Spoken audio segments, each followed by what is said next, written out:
అంతా అవాస్తవం. పార్టీ మారడానికి గొప్ప కారణం ఉండాలి. బీఆర్ఎస్ నుంచి కూడా బయటికి పంపితేనే వచ్చా. ఆ సమయంలో బీజేపీ హక్కున చేర్చుకున్నది. అలాంటి పార్టీని వీడేది లేదు ఈటెల. అయితే రాజేందర్ అన్నాన్ని పొమ్మనలేక పొగబెట్టిర్రు, ఎలగొట్టిర్రు, వాస్తవమే అది. కాకపోతే అప్పుడు ఏం చేసిరంటే కేసులు స్టార్ట్ చేసిర్రు. కేసులు స్టార్ట్ చేసిన తరుణంలో ఏం చేయాలి? ఇప్పుడు వాళ్ళ చేతుల అధికారం ఉన్నది రాష్ట్రంలో, వాళ్ళు కేసులు పెడుతున్నారు. అటువంటి టైంలో ఏం చేయాలి? మనల్ని కాపాడుకోవడం కోసం అప్పుడు కేంద్రంలో అధికారంలో ఉన్న పార్టీ బీజేపీ.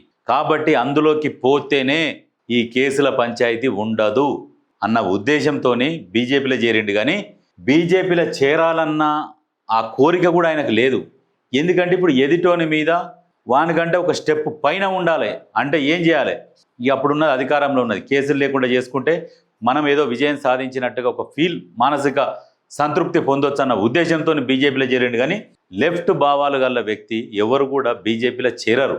మనస్సు చంపుకొని బీజేపీలో చేరిండు.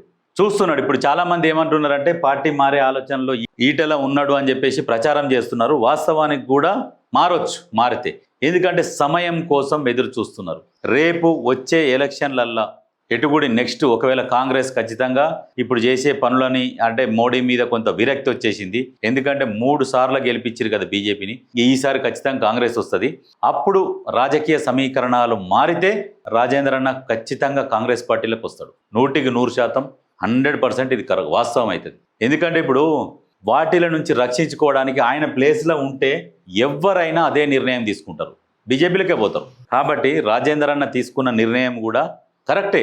ఎందుకంటే ఆయన ప్లేస్లో ఉండి ఆలోచన చేస్తే ఆయన తీసుకున్న నిర్ణయం కరెక్టే. కాకపోతే తర్వాత తీసుకోబోయే నిర్ణయం కూడా ఆయనకు కూడా లాభం ఉండాలి ఏదైనా నిర్ణయం తీసుకున్నప్పుడు. కాబట్టి అటువంటి నిర్ణయాలు తీసుకున్నాడు. నెక్స్ట్ మరి ఇంకా మారే ఆలోచన అయితే ఉంటుంది అని నేను అనుకుంటున్నా. నెక్స్ట్ మరి తెలుస్తుంది. ఎందుకంటే ఎలక్షన్ మూమెంట్లో పబ్లిక్ పల్స్ ఏ టైంలో ఎటు వేవ్ వస్తున్నదో చూసుకొని స్టెప్పులు వేస్తాడు. రాజేందర్ అన్న దాంట్లో మాత్రం చాలా తెలివిగా వ్యవహరిస్తాడు. కాకపోతే కొంచెం ఈ అగ్రెసివ్ స్పీచ్ కానీ యువతను ఆకర్షించేది కానీ అది కొంచెం తక్కువ ఉంటుంది. కాకపోతే ఏంటంటే స్టెప్పులు వేయడము, మంచి సలహాలు ఇవ్వడము, ఒక ప్రణాళికబద్ధంగా పోవడం అనేది ఈటెల రాజేందర్ అన్నకు తెలుస్తుంది.